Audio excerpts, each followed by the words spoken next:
नमस्कार, स्वागत है आपका संसद टीवी पर। मैं हूं मनोज वर्मा और आप देख रहे हैं हमारा खास कार्यक्रम मुद्दा आपका। आज हम बात करेंगे प्रधानमंत्री नरेंद्र मोदी की इजरायल यात्रा की। इस मुद्दे पर बात इसलिए क्योंकि प्रधानमंत्री नरेंद्र मोदी की इजरायल की 2 दिवसीय राजकीय यात्रा कई कारणों से ऐतिहासिक रही। 26 फरवरी 2026 को दोनों नेताओं की ओर से जारी साझा बयान में इजरायल से रक्षा, एआई, कृषि सहित कई क्षेत्रों में समझौते की घोषणा की गई। प्रधानमंत्री नरेंद्र मोदी ने इजरायल के साथ विशेष रणनीतिक रिश्ते की बात भी कही। भारत और इजरायल के बीच कई समझौतों पर हस्ताक्षर किए गए। दोनों देशों ने नवाचार और सांस्कृतिक आदान प्रदान सहित 27 समझौता ज्ञापनों पर सहमति जताई। प्रधानमंत्री नरेंद्र मोदी ने घोषणा की कि भारत और इजरायल के बीच एक लाभकारी मुक्त व्यापार समझौता एफटीए को जल्द ही अंतिम रूप दिया जाएगा। प्रधानमंत्री नरेंद्र मोदी ने गाजा शांति योजना का विशेष रूप से स्वागत किया। उन्होंने कहा कि भारत ऐसी पहलों का समर्थन करता है जो क्षेत्र में स्थिरता लाने का लक्ष्य बनाती हैं। प्रधानमंत्री नरेंद्र मोदी ने संवाद और शांतिपूर्ण समाधानों के लिए अपने निरंतर समर्थन का आश्वासन दिया। दोनों नेताओं ने आतंकवाद के खिलाफ साझा संकल्प भी व्यक्त किया और कहा कि दुनिया में आतंकवाद के लिए कोई जगह नहीं है। प्रधानमंत्री नरेंद्र मोदी ने इजरायल की संसद नेसेट के विशेष पूर्ण अधिवेशन को भी संबोधित किया। इजरायल की संसद को संबोधित करने वाले नरेंद्र मोदी पहले भारतीय प्रधानमंत्री हैं। इस अवसर पर प्रधानमंत्री नरेंद्र मोदी को स्पीकर ऑफ द नेसेट पदक से सम्मानित किया गया। इसलिए मुद्दा आपका में आज हम बात प्रधानमंत्री नरेंद्र मोदी की इजरायल यात्रा से संबंधित विभिन्न पहलुओं की करेंगे और उसके विभिन्न पहलू जो हैं उन्हें जानने समझने की कोशिश करेंगे। 2 खास मेहमान मेरे साथ जुड़े हुए हैं। पूर्व राजदूत स्कंद रंजन तायल जी हमारे साथ जुड़े हुए हैं। स्कंद रंजन जी, बहुत बहुत स्वागत है संसद टीवी पर आपका। साथ ही हम बात करेंगे पथिकृत पायने जी से, जो सीनियर रिसर्च फेलो हैं doctor Shyama Prasad Mukherjee research foundation से। बहुत बहुत स्वागत है आपका पथिकृत जी। लेकिन शुरुआत स्कंद रंजन जी मैं आपसे करूंगा। प्रधानमंत्री नरेंद्र मोदी जी की जो इजरायल यात्रा हाल की रही उसे ऐतिहासिक माना जा रहा है। कई समझौते हुए। आप इस यात्रा को कैसे देखते हैं? क्यों ये यात्रा ऐतिहासिक रही? प्रधानमंत्री की यात्रा इजराइल की जो रही, जो इसको हमने देखा टीवी स्क्रीन पर देखा, कितनी गर्मजोशी से प्रधानमंत्री का स्वागत इजराइल के नेताओं ने किया, इजराइल की जनता ने किया, इजराइल की संसद नेसेट ने किया और एक बड़ा गर्मजोशी का भी माहौल देखा और एक विश्वास का माहौल देखा। जो रिलेशनशिप है, जो भी आगे की तरफ देखती है, भविष्य की तरफ देखती है। जिस तरह से प्रधानमंत्री ने नेसेट में जो अपना भाषण दिया उसमें तो पीछे की बात की कि कितना नींव भारत और इजराइल के बीच में जो नींव है इस मित्रता की, इस रिलेशनशिप की, वो बहुत गहरी है और वो बहुत पुरानी है। इजराइल तो चाहे नया देश हो, चाहे 1948 में ही बना हो, पर ज्यूज जिनको वो रिप्रेजेंट करता है और भारत का जो पूरा उपमहाद्वीप है, उनके रिश्ते तो 2000 साल से ज्यादा पुराने हैं। दुनिया भर में ज्यूज तो परसिक्यूट हुए, भारत में नहीं हुए। इसको वहाँ के लोग बहुत ही सम्मान की दृष्टि से देखते हैं और पूरी जो नींव है उसके ऊपर एक बहुत बड़ी स्ट्रक्चर पहले ही तैयार है। और उसके पीछे मैं फिर ये कहूंगा कि देखिए, हमारे राजनयिक संबंध तो 1992 में बने जी, पर उससे पहले भी एक विश्वास का एक नाता था भारत और इजराइल के बीच में। हमें अपने दर्शकों को बताना होगा, 1965 की लड़ाई में जब हमारे राजनयिक संबंध भी नहीं थे, इजराइल ने पाकिस्तान से जब हमारी लड़ाई हुई थी उसमें मोर्टर और अम्यूनिशन सप्लाई किए थे। 1971 में भी उन्होंने mortar, ammunition, artillery shell supply किए थे। ऑपरेशन सिंदूर में किस तरह जो भी वक्तव्य इजराइल से आए वो पूरी तरह से भारत के साथ खड़े हुए थे इन सब में। और ये भी देखा गया कि 1900 जो ऑपरेशन सिंदूर में इजराइल से जो हमारे पास मसला आया था, लॉइटरिंग एम्यूनिशन हो, मिसाइल्स हो, उनका बहुत ही इफेक्टिव इस्तेमाल हमारी फौजों ने किया जी। और इस दौरे में प्रधानमंत्री श्री नरेंद्र मोदी जी और प्रधानमंत्री बेंजामिन नेतन्याहू अब इस रिलेशनशिप को और आगे ले जा रहे हैं, एक और ऊंचाइयों पर ले जा रहे हैं। ये पूरा जो भी आप उनका स्टेटमेंट, वक्तव्य देखें, जॉइंट स्टेटमेंट देखें, जिस तरह से बात नई टेक्नोलॉजीज की हो रही है, जी जी में नई बिल्कुल नई चीजों की हो रही है, तो ये एक नई दिशा भारत और इजराइल के संबंधों को जी देगा। बिल्कुल बिल्कुल, मैं यही समझना चाहता हूं पथिकृत जी, आपसे भी समझना चाहूंगा, क्योंकि भारत और इजराइल ने अपने द्विपक्षीय संबंधों को विशेष रणनीतिक साझेदारी के स्तर तक बढ़ाया है।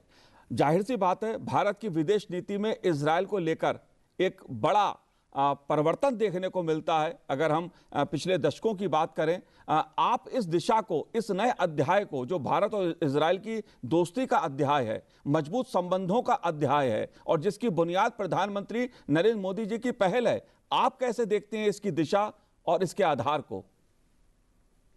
जी नमस्कार। देखिए, पहली चीज तो यह है कि आपने जैसे कहा कि इजराइल के साथ हमारा एक स्ट्रेटेजिक रिलेशनशिप बहुत सालों से है और हमारे बहुत सारे हथियार जो है वो इजराइल से ही पहले आया था। अब वो एक दूसरे लेवल पे ऐसा होगा कि इंडिया में जो आत्मनिर्भर भारत के तहत जितने सारे हथियार बनाए जा रहे हैं, बहुत सारे इजरायली हथियार भी अब इंडिया में ही बनाया जाएगा। और वो एक बहुत इंपॉर्टेंट एस्पेक्ट है। वो है, पहले से भी था। जैसे मोदी जी जब पिछली बार 2017 में गए थे, उसके बाद से बराक 8 जो इंडिया में medium range surface to air missile या long range surface to air missile के हिसाब से जाना जाता है, that was made in India. तो बहुत सारे एक this is one aspect of it जहां पे हथियार बनाएगा इंडिया में इजरायली कंपनीज। दूसरी चीज है जो India middle east Europe economic corridor है, जिससे अगर आपको इंडिया और यूरोपियन यूनियन का जो फ्री ट्रेड एग्रीमेंट है उसको बहुत बारीकी से अगर देखा जाए तो उसको पूरी तरह से सक्सेसफुल होने के लिए India middle east Europe economic corridor जो है उसका सक्सेस आना बहुत जरूरी है। और उसके हिसाब से अगर करें तो उस India middle east Europe economic corridor का लैंडिंग पॉइंट यूरोप में है और स्टार्टिंग पॉइंट इंडिया में है, और ट्रांजिट जो है वो बहुत इंपॉर्टेंट एरिया इजराइल के बीचों बीच जाता है, जिसके लिए हाइफा पोर्ट इज बहुत इंपॉर्टेंट पोर्ट है जहां से वो होगा। तो उसके हिसाब से अगर देखा जाए तो इंडिया के जो free trade agreement European union के साथ है उसको सक्सेसफुल करने के लिए इंडिया का स्ट्रेटेजिक रिलेशनशिप विद इजराइल और security of the economic corridor जो ट्रांजिट पॉइंट है उसका बहुत इंपॉर्टेंट एक पहलू है। तीसरी चीज है स्ट्रेटेजिक रिलेशनशिप सिर्फ डिफेंस की तहत से नहीं देखना चाहिए। हो सकता है कि बहुत जल्दी इंडिया और इजराइल के बीच भी एक फ्री ट्रेड एग्रीमेंट होगा। इसके बारे में ऑलरेडी एक वास्तविकता हो गई कि इंडिया का यूपीआई जो है वो इजराइल में वो आप रुपी से भी पेमेंट कर सकते हो। इंडिया का जो एक मुहिम है कि एआई आर्टिफिशियल इंटेलिजेंस जिसका एक बहुत बड़ा अभी समिट हुआ, या फिर सेमीकंडक्टर या फिर इलेक्ट्रॉनिक जो कंपोनेंट्स है, उसमें एक बहुत बड़ा एक इकोसिस्टम जो इंडिया अपने आप को बनाने की कोशिश कर रहा है। मुझे लगता है कि इजरायली बहुत सारे कंपनीज है जिस उनका वहां पे बहुत अहम भूमिका रहेगी। ये ना कि सिर्फ अमेरिकन कंपनीज या ताइवानीज कंपनीज ही उनमें रहेंगे, बहुत बहुत सारे ऐसे नीश एरियाज है जहां पे इजरायली कंपनीज की एक अलग लेवल की कैपेसिटी बिल्डिंग हुई है जो इन सेक्टर्स में बहुत इंपॉर्टेंट एक काम करेगा। और एक इंपॉर्टेंट एस्पेक्ट ये है कि इंडिया का जो सुदर्शन चक्र एक मल्टी लेयर्ड एआई सपोर्टेड एक एयर डिफेंस आर्किटेक्चर जो इंडिया बना रहा है ऑपरेशन सिंदूर के बाद, इसका अनाउंसमेंट मोदी जी ने किया। इसका हालात तो ये तो सही है कि उसका पूरा जो नेटवर्क एडमिनिस्ट्रेशन है, चाहे वो सुदर्शन चक्र हो, उसके साथ जिस तरह से इंटीग्रेटेड रॉकेट फोर्स का जो कनेक्शन होगा या ऑफेंसिव वेपन सिस्टम का कनेक्शन होगा, वो इंडिया ही करेगा। लेकिन ये जो इजराइल का आयरन डोम है, जो उनका जो एयर डिफेंस शील्ड है, या उनका जो आयरन बीम है जो एक डायरेक्टेड एनर्जी वेपन सिस्टम है, मुझे लगता है बहुत सारे एरियाज है जहां पे कोलैबोरेशन होगा। बहुत सारे उनके जो बेस्ट प्रैक्टिसेस है वो इंडिया अपने जगह पे अप्लाई करेगा। तो ये एक बहुत इंपॉर्टेंट एस्पेक्ट स्ट्रेटेजिक रिलेशनशिप का है। इजराइल का जो प्रधानमंत्री उन्होंने हेक्सागन का नाम लिया। हेक्सागन एक 6 देशों का एक सिक्योरिटी फ्रेमवर्क होगा। उसका बहुत इंपॉर्टेंट एस्पेक्ट ये India middle east Europe economic corridor का सिक्योरिटी ही है, क्योंकि जिन 2 देश यूरोप का है जिनका नाम लिया गया है, साइप्रस और ग्रीस, ये देश लैंडिंग पॉइंट होगा वो यूरोपियन वो आईमेक कॉरिडोर का। और अगर उसमें इंडिया, इजराइल 2 अरब देश भी हो सकता है उसमें रहेंगे, इसमें यूएई का रहने का संभावना बहुत ज्यादा है, क्योंकि एक और भी कोलैबोरेशन है I2U2 नाम के, जो भी बहुत इंपॉर्टेंट है। सो ये सारे चीज जो है, इनको मिला के अगर देखा जाए तो पूरे इंडिया का आत्मनिर्भर भारत की मुहिम, इंडिया का जो एयर डिफेंस सिस्टम बनाने की मुहिम, या फिर इंडिया का ट्रेड कॉरिडोर को सिक्योरिटी का मुहिम, या फिर स्टार्टअप इकोसिस्टम को और भी बेहतरीन बनाने के लिए मुझे लगता है इजराइल का एक बहुत बड़ा रोल होने वाला है, क्योंकि इंडिया का जो स्टार्टअप इकोसिस्टम है इस वक्त वो 3rd लार्जेस्ट है दुनिया में, और सबसे ज्यादा स्टार्टअप अगर पॉपुलेशन की रेशियो में देखा जाए वो इजराइल में है। तो बहुत सारे एरियाज ऑफ कोलैबोरेशन है। और एक बहुत इंपॉर्टेंट एस्पेक्ट में जस्ट 10 सेकंड लूंगा, अभी जो ईरान में जो एक जंग की सिचुएशन दिखने में आ रहा है, वहां पे ताकि इंडिया का जो ट्रांसपोर्ट कॉरिडोर है, जो सप्लाई चेन से इंडिया में तेल आता है, ताकि उस पे ऊपर कोई इंपैक्ट ना आए, तो इसके लिए भी इजराइल का एक बहुत बड़ा रोल होने वाला है। जी बिल्कुल, बिल्कुल इस पहलू को भी मैं समझने की कोशिश करूंगा, लेकिन आतंकवाद के मुद्दे पर स्कंदर रंजन जी, दोनों देशों ने साझा संकल्प व्यक्त किया है कि दुनिया में आतंकवाद के लिए कोई जगह नहीं है और भारत और इजराइल मिलकर आतंकवाद का मुकाबला करेंगे, लड़ेंगे। इस संदेश को आप कैसे देखते हैं? दोनों नेताओं ने बहुत ही जोर देकर आतंकवाद का विरोध किया है। प्रधानमंत्री ने कहा किसी भी रूप में आतंकवाद हो उसका कोई न्यायिक, उसकी कोई जस्टिफिकेशन नहीं है। अगर आप इनोसेंट सिविलियंस को, नागरिकों को हानि पहुंचाते हैं, कोई उसका जस्टिफिकेशन नहीं। और इजराइल भी आतंकवाद से पीड़ित है, भारत तो आतंकवाद से पीड़ित रहा ही है। और हमारी जो आतंकवाद से लड़ाई है उसमें इजराइल ने हमारा बड़ा साथ दिया है, क्योंकि जो लाइन ऑफ कंट्रोल और जम्मू कश्मीर में जो इस तरह के सेंसर्स वहाँ पे लगाए गए हैं, उसमें तकनीकी सहायता इजराइल से ली गई है, जिसमें इंफ्रारेड वगैरह से देख लिया जाता है कि कोई अगर इंसान, वो टेरेन बहुत ही मुश्किल है, जंगल है, खाइयाँ हैं, तो वहाँ पे इजराइल का हमारे ऊपर बहुत साथ रहा है। इजराइल की इंटेलिजेंस भी बहुत ही अच्छी है। उनके जो साइबर इंटेलिजेंस और इस तरह से तो दुनिया भर के जितने उग्रवादी दल हैं, खासतौर से जो इस्लामिक ओरिएंटेशन के हैं, वो देखिए कहीं ना कहीं मिले हुए हैं। हम सब देखते हैं कि हमेशा हर आतंकवादी दल की जो जड़ है कहीं ना कहीं पाकिस्तान में नजर आती है। चाहे वो 9/11 हो, चाहे हमारा 26/11 नवंबर का हो, चाहे कोई हमला कहीं भी इंडोनेशिया में भी हुआ हो, इंग्लैंड में हुआ हो, पेरिस में हुआ हो, कहीं ना कहीं उसका कनेक्शन पाकिस्तान से मिलता है। और ये सब एक दूसरे से कम्युनिकेट करते हैं कंप्यूटर के द्वारा, तरह तरह से। उस वक्त में इजराइल के ऊपर के साथ बहुत अच्छा एक इंफ्रास्ट्रक्चर है, एक्सपीरियंस है जी। और वो भारत के साथ साझा करने के लिए भी तैयार है।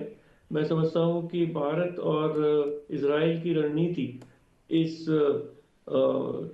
आतंकवाद से लड़ने के लिए बहुत ही साथ मिलकर काम करने से दोनों देशों की रक्षा में बहुत ही अधिक सहयोग मिलेगा। जी, जाहिर तौर पे आतंकवाद के मुद्दे पर भारत और इजराइल का साझा संकल्प दरअसल पश्चिमी एशिया में शांति और स्थिरता सीधे भारत की सुरक्षा से जुड़ी हुई है। जाहिर तौर पर आतंकवाद को लेकर दोनों देशों का एक सा रुख है। मैं आपसे जानना चाहता हूं पथिकृत जी, अगर बात हम इजराइल से संबंधों की करते हैं, जाहिर तौर पर टेक्नोलॉजी की बात होती है, कृषि क्षेत्र में सहयोग की बात की जाती है। इन दोनों मुद्दों को, डिफेंस के मुद्दे पर दोनों के बीच विचारों का आदान प्रदान भी हुआ, समझौते भी हुए। आप जो 27 समझौते हुए हैं भारत और इजराइल के बीच, उसमें कौन सा समझौता सबसे ज्यादा अहम कहा जाएगा? हालांकि सभी समझौते दोनों देशों के हिसाब से महत्वपूर्ण हैं। आप कैसे देखते हैं इन 27 समझौतों को? देखिए, 27 समझौते जो हुए हैं, अगर आप 2017 की समझौतों को देखेंगे तो एक कंटिन्यूटी बहुत सारे एरियाज में है, और ये कंटिन्यूअस प्रोसेस है। जैसे ड्रिप इरिगेशन या वाटर मैनेजमेंट में वाटर कंजर्वेशन एक बहुत इंपॉर्टेंट एरिया है, जहां पे इंडिया और इजराइल का बहुत बड़े लेवल का कोलैबोरेशन है। ड्रिप इरिगेशन जो कॉन्सेप्ट है, जहां पे पानी की बहुत प्रॉब्लम होता है, तो वहां पे किस तरह से खेती की जाती है, उस चीज में इजराइल ने बहुत बहुत एक इंपॉर्टेंट लेवल का अचीवमेंट उनका है। तो वो इंडिया में वो वाला जो चीज है वो बेस्ट प्रैक्टिसेस उसका एक बहुत बड़ा इम्पैक्ट होगा। दूसरी चीज है कल्चरल जो कोऑपरेशन है। प्राइम मिनिस्टर मोदी ने नेसेट में जो उनका भाषण था उसमें बहुत सारे ऐसे हस्तियों की नाम लिया जो हमारे फिल्म इंडस्ट्री में उनका किरदार निभाते रहते हैं, उनका बहुत नाम है, जो जूइश ओरिजिन के हैं, जैसे उन्होंने नाम लिया डेविड जी का। तो ऐसे ये जो कल्चरल कोलैबोरेशन और कोऑपरेशन है वो बहुत इंपॉर्टेंट है, क्योंकि एक बहुत बड़े तादाद में इजरायलीज जो है वो इंडिया आते हैं। आपने जो दो या 3 साल का जो मिलिट्री कंस्क्रिप्शन उनके देश में है, मैंडेटरी मिलिट्री सर्विस, उसके बाद कह सकते हैं कि डिटॉक्सिफिकेशन के लिए या इंडियन कल्चर को जानने के लिए वो यहाँ पे आते। कल्चरल कोऑपरेशन या कोलैबोरेशन एक बहुत इंपॉर्टेंट एस्पेक्ट है। तीसरी चीज है कि टेक्नोलॉजिकल डेवलपमेंट जो एस्पेक्ट है, इंडिया और इजराइल का आज जो रिश्ता है वो सिर्फ क्लाइंट और सर्विस प्रोवाइडर का नहीं है। ये नहीं है कि सिर्फ हम सिर्फ खरीद रहे हैं और सिर्फ वो बेच रहे हैं। इसका एक बहुत बड़ा जो इशू है वो ये है कि आज जॉइंट डेवलपमेंट ऑफ सिस्टम्स हो रहा है। वो सिर्फ डिफेंस के क्षेत्र में नहीं, बहुत सारे इजरायली कंपनीज है जो यहाँ पे स्टार्टअप्स बना के कोलैबोरेट करके काम कर रहा है। जो चौथी चीज है एजुकेशन के लेवल पे, अगर आप देखें उस तरह के जो एमओयू साइन हुए हैं, वो collaboration for interdisciplinary research, that is a very important thing जिसके ऊपर हमें ध्यान देना चाहिए। क्योंकि इजराइल का जो यूनिवर्सिटीज है, वो चाहे वो तेल अवीव यूनिवर्सिटी हो या बहुत सारे दूसरे यूनिवर्सिटीज हो, बहुत सारे इंडिया के पोस्ट डॉक्टरेट लेवल पे रिसर्चर्स इजराइल जाके पढ़ाई करते हैं। तो उसमें जो कोलैबोरेशन की बात की गई है वो बहुत इंपॉर्टेंट है। तो इसी तरह देखा जाए इसके और भी एस्पेक्ट है, जैसे जेनेरिक ड्रग्स या केमिकल इंडस्ट्री में इजराइल की एक ऊंचाई पे वो चले गए। दुनिया का सबसे बड़ा जो जेनेरिक ड्रग मैन्युफैक्चरर है। जेनेरिक ड्रग मतलब जो दवाई पेटेंट से बाहर आ चुका है 20 साल बाद, तो उसमें सबसे बड़ा जो इजरायली कंपनी है वो टेवा फार्मास्यूटिकल है। तो जेनेरिक ड्रग मैन्युफैक्चरिंग या ओवरऑल जो इजरायली इन्वेस्टमेंट है वो बहुत इंपॉर्टेंट एस्पेक्ट है। एक और भी इंपॉर्टेंट एस्पेक्ट है जिसे हमें भूलना नहीं चाहिए, अभी अभी इजराइल का एक जंग पिछले जो 2023 के अक्टूबर से शुरू हुई थी, वो खत्म होने के बाद अभी फिर से जंग की नौबत आई है। लेकिन इजराइल की जो कंस्ट्रक्शन है, रिबिल्डिंग ऑफ द सोसाइटी है, या उन पे जो वर्क फोर्स है, उसमें वो भी चाहते हैं कि इंडियन कंपनीज इजराइल में इन्वेस्ट करे, ना कि सिर्फ हम चाहते रहे कि इजरायली जहां इन्वेस्ट करे। तो वो भी उम्मीद लगा के बैठे कि बहुत सारे इंडियन कंपनीज इजराइल में इन्वेस्ट करेंगे, और बहुत बड़े तादाद में अभी इंडियन एक वर्क फोर्स है जो इजराइल में जाके कंस्ट्रक्शन का काम कर रहा है, बहुत सारे चीजों में काम कर रहा है। इंफ्रास्ट्रक्चर सेक्टर में वो चाहते हैं कि इंडिया और आके इंडियन कंपनीज वो इन्वेस्ट करे। अगर आप देखें जो हाइफा पोर्ट है, हाइफा पोर्ट जो इजराइल का एक बहुत ही अहम पोर्ट है, उसका जो ऑपरेशंस जो है वो उन्होंने अदानी को दे दिया है कि अदानी ग्रुप की अलग लेवल की कैपेसिटी है पोर्ट चलाने में। सो ये सारे जो चीजें हैं, चाहे वो इकोनॉमिक हो, चाहे वो इंडस्ट्रियल हो, चाहे वो साइंटिफिक रिसर्च हो, चाहे वो डिफेंस हो, चाहे वो ट्रेड हो, ये सारे इस चीजों के ऊपर जो कोलैबोरेशन एमओयू साइन हुआ है, मुझे लगता है हर एक की अलग अलग इंपॉर्टेंस है। लेकिन मुझे लगता है कि बहुत जल्दी एक फ्री ट्रेड एग्रीमेंट इजराइल और इंडिया के बीच भी होगा, जिसके ऊपर हमें नजर रखना चाहिए। बिल्कुल जो समझौते हुए हैं, दरअसल वो भारत और इजराइल के बीच संबंधों का एक नया अध्याय शुरू कर रहे हैं। लेकिन स्कंद रंजन जी, मैं आपसे जानना चाहता हूं, क्योंकि प्रधानमंत्री नरेंद्र मोदी जी ने गाजा शांति योजना का स्वागत किया और उन्होंने कहा कि भारत ऐसी पहल का समर्थन करता है जो क्षेत्र में स्थिरता लाने का लक्ष्य बनती हैं। इस संदेश को आप कैसे देखते हैं? देखिए, इसमें दो आयाम हैं जो हमारे दर्शकों को समझने चाहिए जी। एक, भारत की जो विदेश नीति है, अब वो कोई हाइफनेशन उसमें नहीं है। चाहे वो यूएस रशिया हो, चाहे इजराइल पैलेस्टाइन हो, हम हर देश के साथ अपने संबंध उस देश के साथ जो भी हमारा इंटरेस्ट होता है उसके ऊपर निर्भर रखते हैं और उसी के हिसाब से अपने संबंध रखते हैं। ये नहीं सोच और जिसका जो भी पक्ष है, जिसके जो भी इंटरेस्ट है, उनको हम पूरी तरह से ख्याल में रखते हैं। तो पहली बात ये है कि कुछ लोगों ने कहा कि इजराइल गए और पैलेस्टाइन नहीं गए प्रधानमंत्री, पर प्रधानमंत्री ने नेसेट में भी बड़ा क्लियरली कहा कि भारत एक न्यायपूर्ण और स्थायी शांति के लिए पूरे उस क्षेत्र में हमेशा से साथ खड़ा हुआ है। दूसरी चीज, उन्होंने जो नेसेट में जो अपना भाषण दिया उसमें उन्होंने बड़ा क्लियरली कहा कि ये भारत जो गाजा पीस इनिशिएटिव जिसका कि संयुक्त राष्ट्र संगठन का जिसको समर्थन प्राप्त है, संयुक्त राष्ट्र सिक्योरिटी काउंसिल का समर्थन प्राप्त है, उसके पीछे पूरी तरह से खड़ा हुआ है।